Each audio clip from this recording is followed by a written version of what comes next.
Hi, welcome to the Gamesplainer. I'm Jeff the Gamesplainer, and today I'm gamesplaining Raxxon. If you watched the first video, you should have a feel for the rules of Raxxon. I'm going to play the beginning of a two-player game, just so you can get a feel for how it really actually runs in the wild. I've set up Meryl Wolf as my first one. Her skills, I'll just really quickly run down the sheet. So the evacuate one, that's the same on everyone's card from what I've seen. The icons here are slightly different, so if she evacuates, that's turn over a card. And that one is to move a hostile guy back into the deck. Moving down is a conflicted airstrike. When you do that, you'll kill all the cards in one row or column, but obviously that can't include face-up healthy cards. When you kill cards, they actually go into this pile, so they're going to come back through the crowd eventually. It's not necessarily the best way to go killing cards. Next one is quarantine, so that's moving 2 infected cards into that quarantined area with the ability to do another one, but your Raxxon number's going to go up. With the interview, you're picking up and having a look at the cards.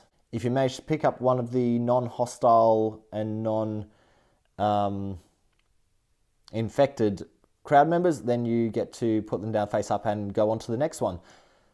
So that's kind of a cool way to find out some guys. And then the next one is the persuasive crowd control. You're going to swap the position of 2 cards in the crowd. That's really helpful because that's how you're going to get your healthy card, non-infected cards into a row to be able to evacuate them.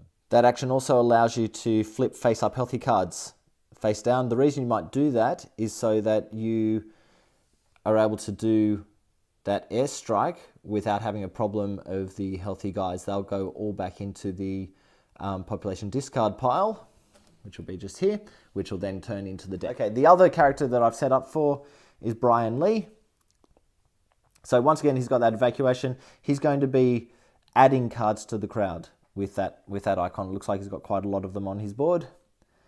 He also has the airstrike, kills all cards in a row or column, and that doesn't say anything about the healthy or non-healthy cards. Your door-to-door allows you to have a look at and reorder the top 3 cards in that deck. Then there's the quarantine, where once again, you're moving up to 2 guys into the quarantine. You can do 3, but you're going to have to take a Raxxon card. And then there's the crowd control, charismatic crowd control, in fact, which again, swap the position of any 2 cards in the crowd. You can flip all cards of one type face down. So you'll know where they are, and that might take the effects, potential effects away. Okay, that's our characters. Let's get started. We'll start with Meryl Wolf, and she's actually just going to flip over the center card as a starting point. Okay, we've flipped a carrier.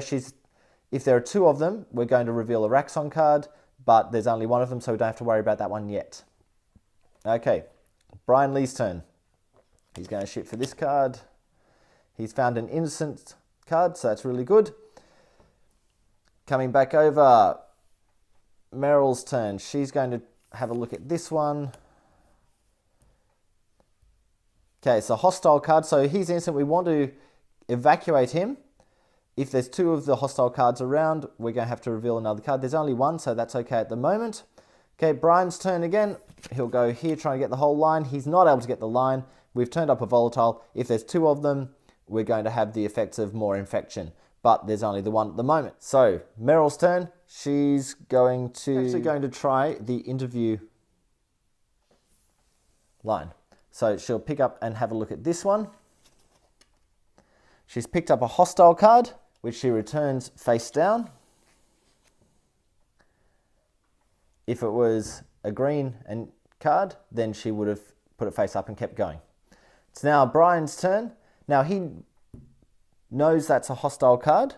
He knows that when he reveals that hostile card, that we'll have to turn another card over. Now there may be value in actually forcing that to happen. So yeah, he's actually going to do that. Flip that card. Oh, we've got 2 hostile cards, so he's going to cause another one to flip over. Hostile card. We've got 2 hostile cards, which forces 1 more to flip over. See how this kind of rolls on? He's going to... Oh, he'll try this one. And now we're in trouble because that's the 4th hostile card, which causes the night to happen. We haven't been able to evacuate anyone from the crowd. So what happens right now is these last 2 cards flip over. However many infected cards there are in the crowd, that's how many more of the infection deck get added with a maximum of 4. So we've got 3, which means 3 more cards are going to get flipped over. 1, 2, 3. All of the cards in the crowd get pulled down into the tableau, out of the tableau, should I say. They all go into that pile, and then that pile gets shuffled into this pile. Then a new tableau gets dealt out.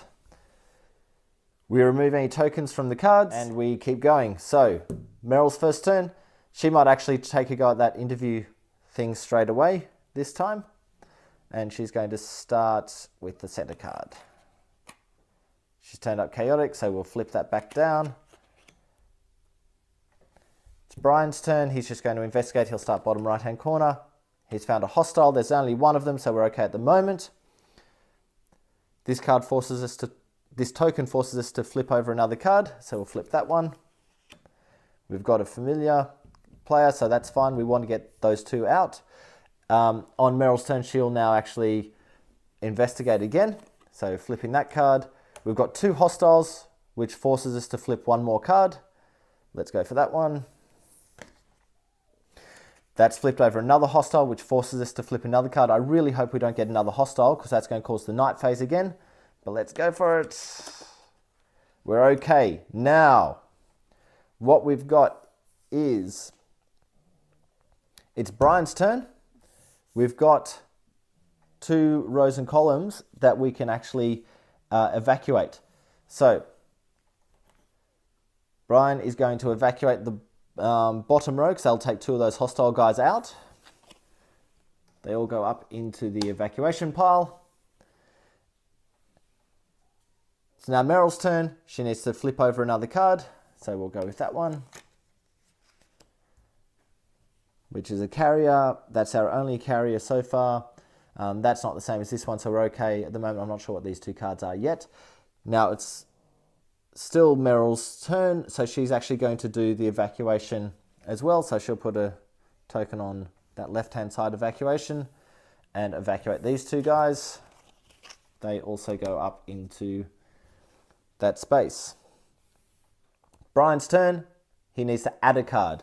So what that looks like is grabbing one from here. He might actually put it there, because we know that one's a bad card. He's going to investigate, and he'll investigate the card he just flipped over. Oh, put in. Okay, he's found an innocent, so that's really good. Meryl's turn. She needs to flip a card, so she'll flip that one.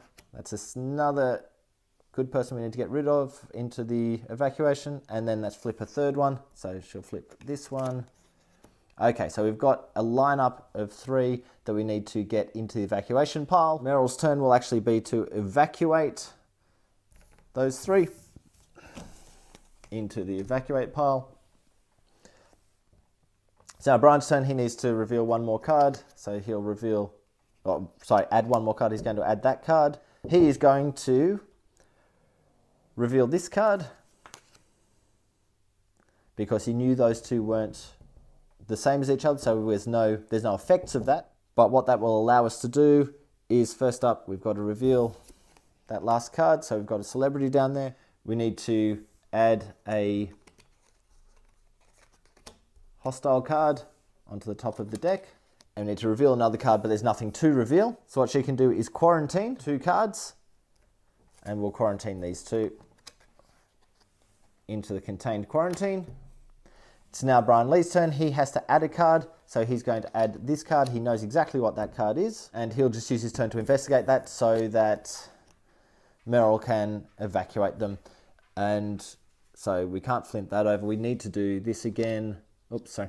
Need to do this again, which is another hostile card. So we've got to be careful here, because what's happening is every time it's Meryl's turn, we've got one of the hostile guys coming out of the saved pile. We can't keep rotating through them to get them out of the deck. So she's going to need to just choose this row and do that. But she can't, because she's already done both of her evacuations. There's nothing for her to quarantine, but this tile means that we need to draw one of these. If a familiar card is face up in the crowd, there is not a familiar card face up in the crowd. So this card goes to the unused deck.